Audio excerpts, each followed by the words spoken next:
tarde. Nós iríamos então começar aqui a nossa sessão de hoje. Se tiverem a ouvir com dificuldade, digam que eu aumento a intensidade da voz, mas há coisas que para aqui gritarem não é preciso, de maneira que mantenha isto ouço.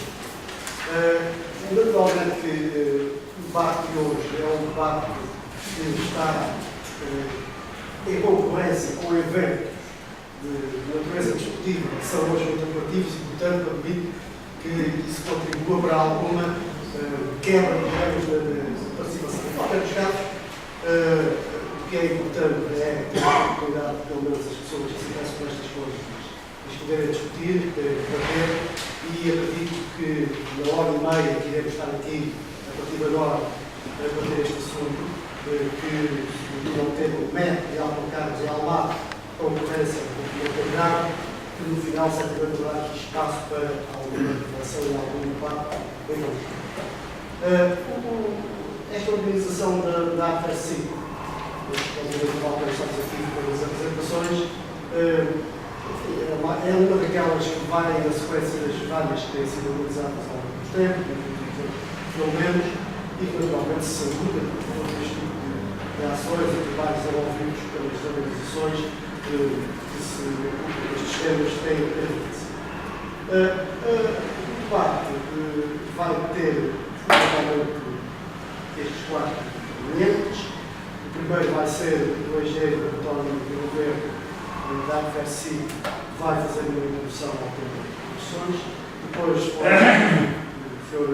Engenheiro Faustino Gomes, que é construtor da área das construtis. De seguida falará o engenheiro Martins, presidente da autoridade do Plano de Lisboa, e por fim teremos a intervenção do Sr. Vereador Rui Jorge Martins, da Câmara Municipal de Almada, que também temos a representar nós para este. Antes de dar a palavra ao António de Governo, eu queria só dizer aqui um pouco mais daquilo que são os nossos participantes, porque quase todos certamente os conhecem, ou pelo menos têm alguma informação sobre ele.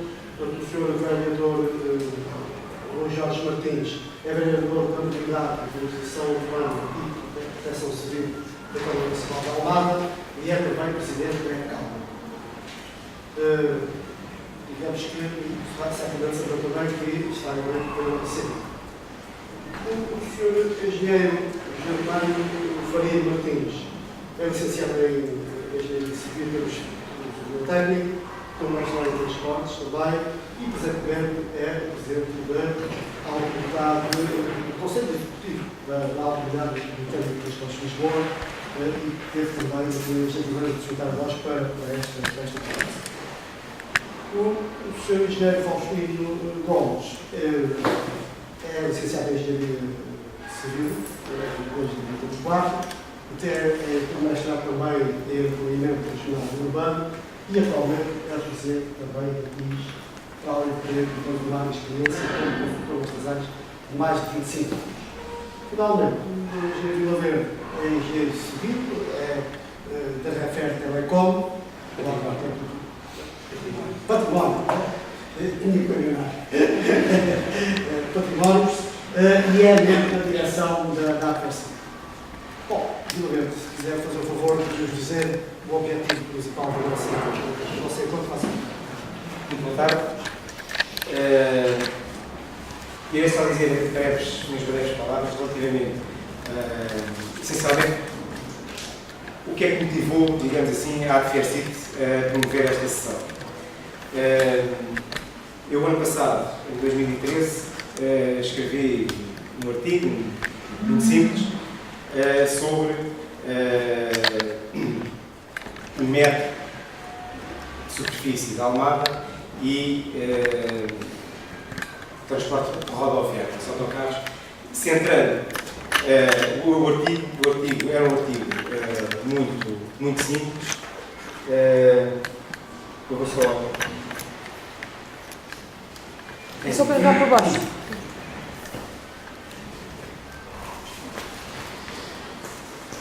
Basicamente, o que o artigo dizia é que notava-se uma falta de coordenação entre o metro e os autocarros. Por outro lado, constatei, enfim, é uma questão que pode ser, que é discutível e acho que havia interesse em debater, e é precisamente por isso que publicamos um pouco esta sessão, que existe um excesso de autocarros em Cacilhas. Por outro lado, os percursos metro-autocarro em muitas zonas eram concorrentes e, dado que os passageiros os fluxos não eram suficientes, não são suficientes, digamos que será esta a melhor forma ou não de promover estes dois tipos de transportes. Por outro lado, o transbordo e a complementaridade entre metro e autocarro eu achei que não existia, portanto, da forma que devia existir, portanto, digamos que é um ponto a melhorar, e por outro lado também o tipo de intervenção da Autoridade Metropolitana de Transportes de Lisboa, penso que deveria ser reforçado. Isto basicamente é o que o artigo dizia. E, portanto, isto levou a tirar aqui 4 tópicos que pensámos ser útil discutir e analisar, que são basicamente o planeamento e a concessão, como é que o planeamento e a concessão dos transportes é feito, transportando um pouco a realidade que existe em Almada para a zona de Lisboa, até inclusive a nível nacional. Eu penso que era interessante discutir e analisar a forma como é realizado o planeamento e a concessão dos transportes públicos de passageiros. A nível de entidades responsáveis, a nível de como é que a atribuição das concessões é feita e, por outro lado, também, eu penso que seria interessante analisar se é útil ou não haver bandas de tráfego. Digamos, até que ponto é que a existência de limites mínimos de tráfego para um operador é útil ou não em termos globais. Digamos assim, se um operador não tiver a garantia de um tráfego mínimo, ou seja, se a responsabilidade for toda assumida pelas entidades públicas, até que ponto é que isso é útil ou não para o transporte em si. Penso que seria interessante discutir, não é? Porque há determinadas concessões, existem essas bandas de tráfego. Se não existisse, que tipo de negociação é que teria de haver com os operadores, de modo a que é evidente que o transporte seja sustentável aos operadores. Depois, um outro tópico que foi retirado também do artigo refere-se ao tipo de complementaridade, como é que a complementaridade entre os vários modos de transporte pode ser melhorada.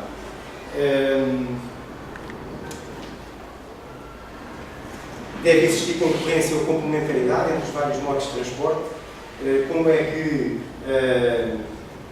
no caso concreto da Almada, e também transpondo para a realidade de Lisboa e até para a realidade nacional, que tipo de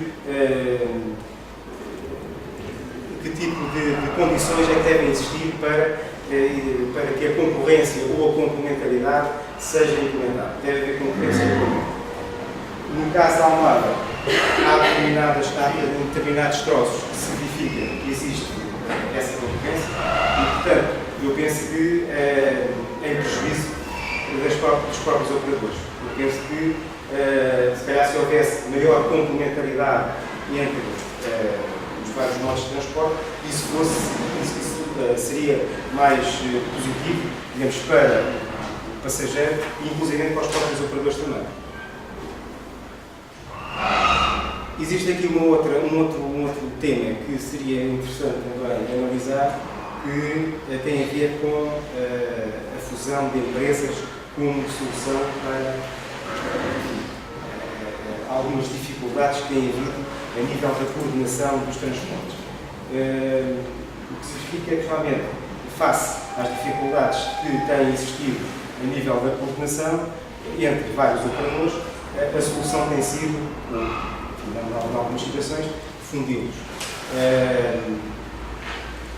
Isso, em determinadas situações, será útil, noutras, não sei. Acho que é uma questão que seria também interessante falarmos aqui um pouco. Depois, a nível das entidades que regulam e supervisionam os transportes públicos de passageiros,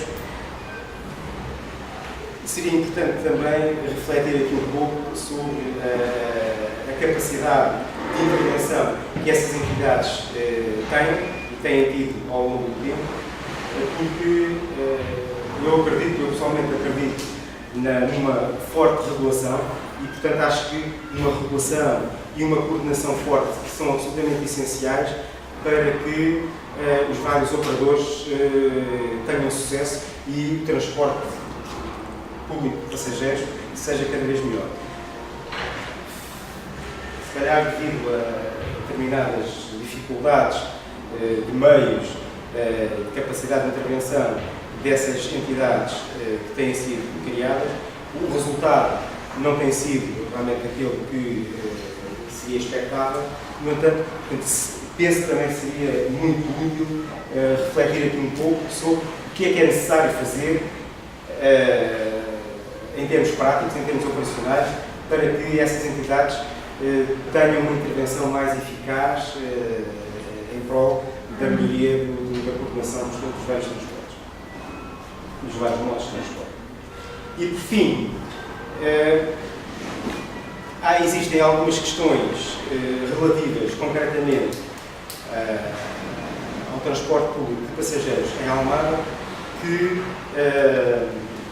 o artigo suscitou e que acho que seria também interessante aqui falar. Basicamente, são perguntas muito concretas que, enfim, poderão ser analisadas aqui ou de outra forma, mas existem aqui duas questões principais que acho que seria interessante falar. É desejável que os percursos metro e autocarro estejam em concorrência ou os percursos dos autocarros deverão ser planeados de modo a recolher os passageiros fora das áreas de influência do metro e permitir o fácil transporte para este e vice-versa? Será desejável esta situação ou não?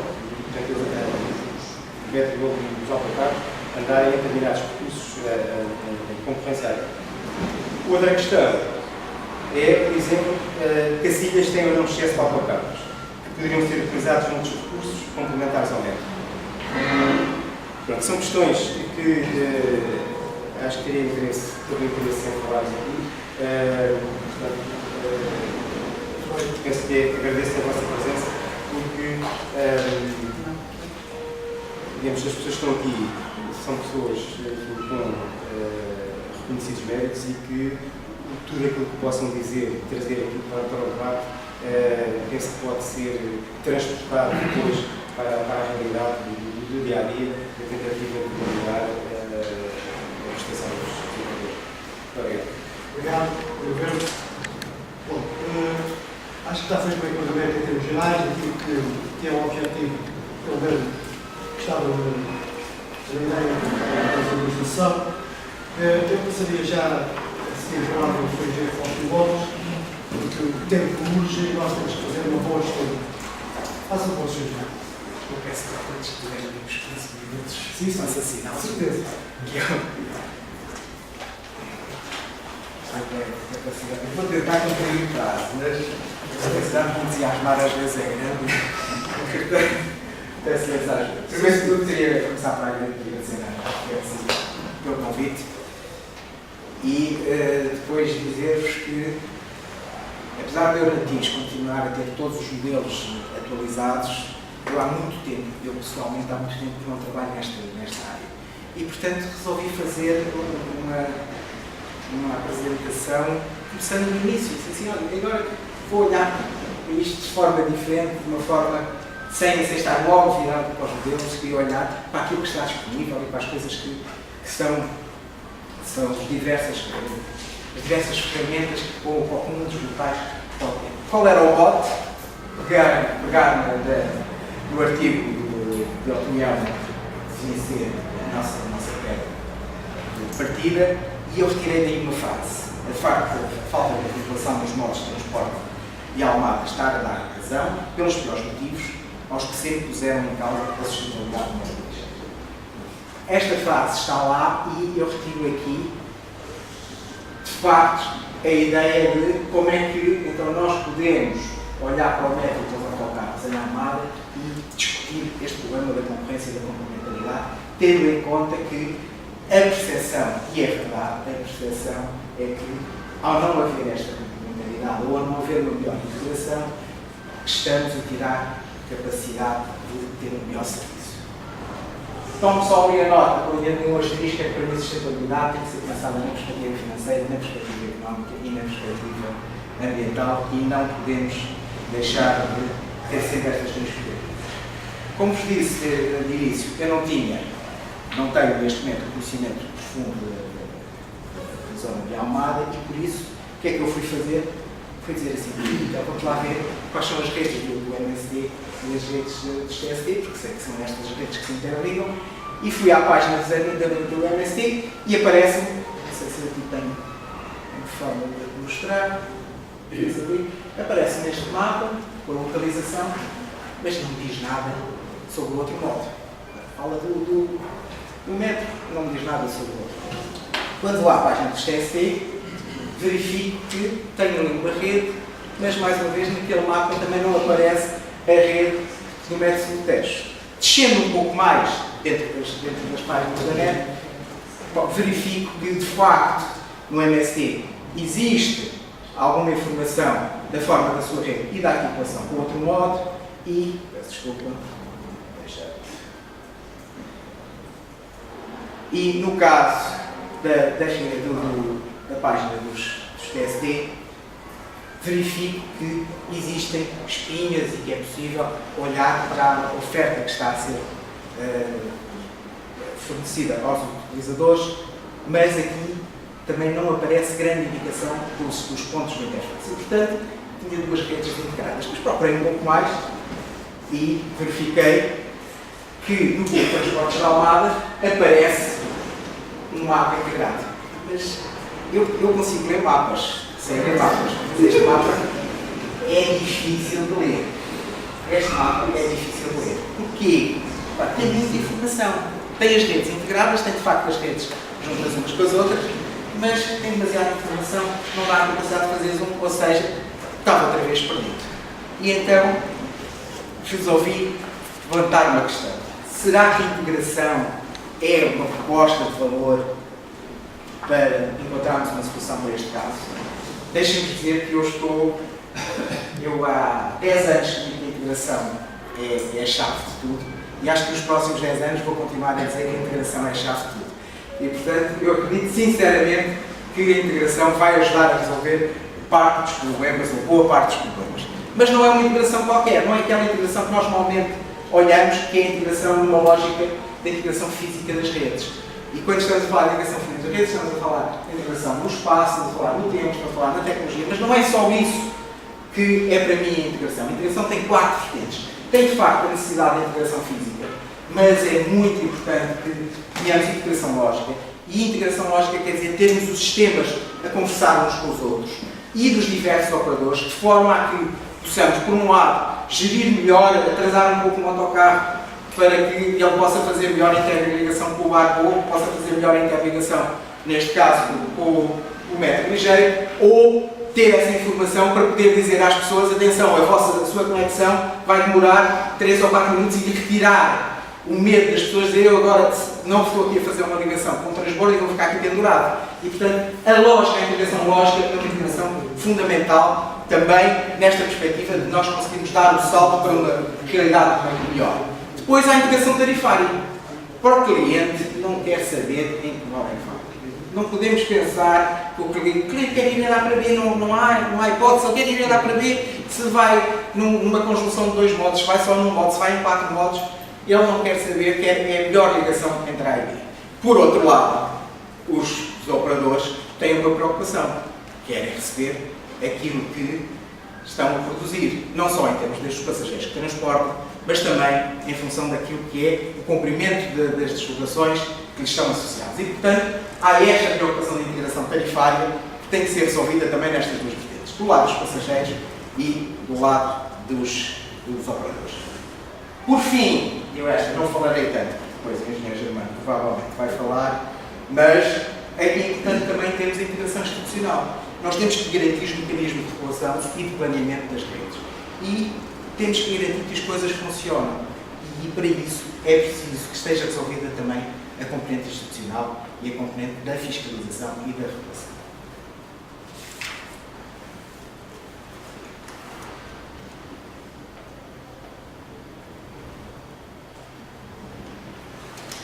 Então fui descer mais um bocadinho ao caso particular destas duas redes, dos TST e do Bem Sul do Tejo, e fui então tentar perceber se aquelas 4 lógicas de integração que para mim são fundamentais, como é que elas estavam resolvidas nesta situação.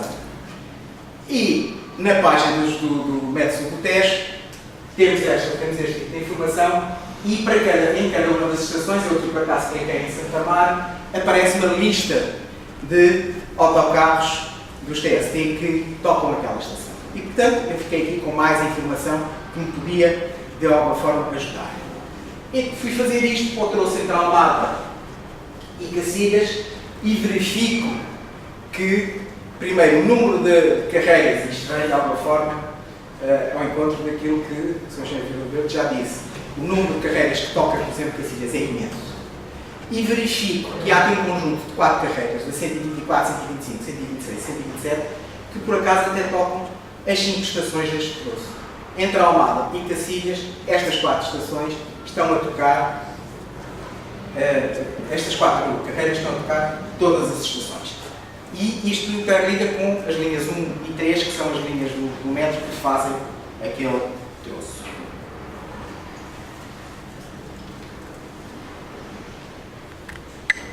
A seguir fui ver, mas se calhar estas linhas são linhas com pouca oferta e, portanto, são linhas residuais e não temos aqui com uma superposição grande. É tão somente para servir aquelas pessoas que, por alguma razão, não utilizam o método do Tejo ou pessoas que, por alguma razão, não têm aquele título, têm outro título e, portanto, vão por títulos integrados. Admiti isso. E fui ver qual era a frequência. E verifico este quadro. Cada uma destas linhas, cada uma destas carreiras, a 124, a 125, a 126 e a 127, começam todas com horas muito cedo na manhã, cumprem bem cobrir o período da noite, têm um número de circulações interessante, com exceção da 127, e todas elas até funcionam ao sábado e ao domingo. Portanto, temos aqui assim uma oferta rodoviária com significado. Comparativamente àquilo que está a passar na linha 3, a oferta na linha 3, que também tem padrões muito semelhantes àqueles que é o padrão destas 4 linhas somadas. Estamos a falar de uma primeira circulação também bem cedo, de uma última circulação bem tarde, portanto tem uma boa distribuição ao longo do dia, tem muitas circulações, continuam a oferecer uma oferta bem simpática ao sábado e ao domingo. Então fui às espinhas e o que é que eu verifico? Verifico que existem aqui zonas de superposição. Este desenho lê-se na vertical e, portanto, quando eu estou a falar aqui na ligação 124, a carreira 124 que vai da Costa da Caparica até Cacilhas, ele tem aqui um primeiro troço que está feito sozinho e depois aqui na paragem do Arieiro e na paragem do Monte da Caparica já coexiste com a linha 126 e a linha 127. Aqui na zona da Torre da Caparica, as 4 carreiras estão presentes nesta paragem, Monte da Caparica, Banática, Depois existe mais um laço em que não existe coexistência entre as linhas, mas depois, a partir do pregal, vão todas pelo mesmo espaço canal, todos servem os mesmos tipos de estação, o mesmo tipo de paragem. Isto faz-me levantar a pergunta porque é que os TST, isto aqui está mal, não deve ser os TST que trabalham, não deve estar todo lado dos TST. Do lado do método do teste também tem que haver a abertura para integrar, não se integra sozinho. Os TST não conseguem fazer a integração sozinho, mas, portanto, porque é que os TST e o método do teste não se integram? Não se integram. E fui olhar para uma paragem. Assim, pronto, eu tinha a preocupação de integração e integração física. Então, será que as paragens estão próximas umas das outras? O exemplo de cima e o exemplo de baixo, ambos referem-se à estação do método do Tejo, na Universidade, com um raio de 500 metros no exemplo de cima e um raio de 100 metros no exemplo de baixo. Porquê? Porque verifico que, em função dos sentidos das ruas de acesso à zona da Universidade, no primeiro caso, estamos com as paragens da 124, 125, 126 e 127, quase a 500 metros da estação de metro. E, portanto, é mais difícil de integrar. As pessoas têm que fazer um percurso grande da forma como hoje estão definidas as localizações da paragem. Quando olho no sentido para a Almada, o caso ainda se agrava, porque eu aqui fui obrigado a aumentar o raio de 500 para 100 metros, para 1000 metros, para poder encontrar as paragens no outro sentido. E, portanto, estamos aqui assim, e isto são printouts, tudo isto com printouts dos sites existentes em cada um dos operadores. E, portanto, é possível perceber que a integração física ainda há trabalho a fazer sobre isto, porque, efetivamente, as paragens, por exemplo, estão, neste caso, todas muito distantes umas das outras. No caso da estação da Universidade, há naturalmente aquelas paragens ou aquelas zonas de interface em que nós temos o autocarro a parar mesmo ao lado do método do Tejo, mas não é sempre assim que acontece ao longo de toda a rede. E este é um exemplo, e reparem, não tive que procurar muito, foi tiro e queda. Foi o primeiro exemplo que eu fiz, por acaso, logo por sorte. Porquê? Porque é que eu pensei na estação da Universidade? É uma estação de topo e, portanto, a haver algum tipo de integração, podia ser aqui que essa integração era feita. Foi isso que eu fui olhar e, à primeira, saiu logo esta perspectiva. Depois, disse assim, pronto, há aqui um problema de rede, de integração das paragens, depois fui olhar melhor para este mapa de Excel que tinha feito e disse assim, aparecem aqui uns MAs. O que é que serão estes MAs? Fui ver. Quando cruzei a informação que estava num site e a informação que estava no outro, não batia. Aparentemente, os TST terão feito uma reestruturação, alguma coisa aconteceu, a informação que está no site do MST não bate certo com aquilo que é hoje a oferta dos TST. Eu tenho aqui um exemplo desta ligação entre a Almada e Cacilhas, mas fiz outros exemplos e aparecia sempre um MA, ou seja, aparecia sempre alguma informação que afinal não estava certa. Ou seja, a oferta de transportes entre as empresas ainda não está coordenada e podia não estar coordenada, mas nem sequer está atualizada. E este é outro problema que nós tropeçamos aqui. Depois pensei, mas a integração tarifária. Integração tarifária, falta. Falta a integração, pelo mesmo que dá um vontade. Falta a integração tarifária. De facto, existe a possibilidade de eu integrar comprando um complemento. Mas não existe, no caso particular do MST, não está integrado nos espaços de sítios tipo L, os espaços sociais. Não existe essa integração. E, portanto, isso também é mais uma barreira. Quando essa barreira for vencida, volta a aparecer a barreira, outra perspectiva, que é a perspectiva dos operadores, a dizer, então, eu agora estou a repartir, como é que eu vou repartir a regra de repartição de receita, que agora não é necessária, porque está perfeitamente acordada entre cada um dos operadores, cada um recebe, mas, no futuro, quando houver integração, tem que se discutir também qual é a forma de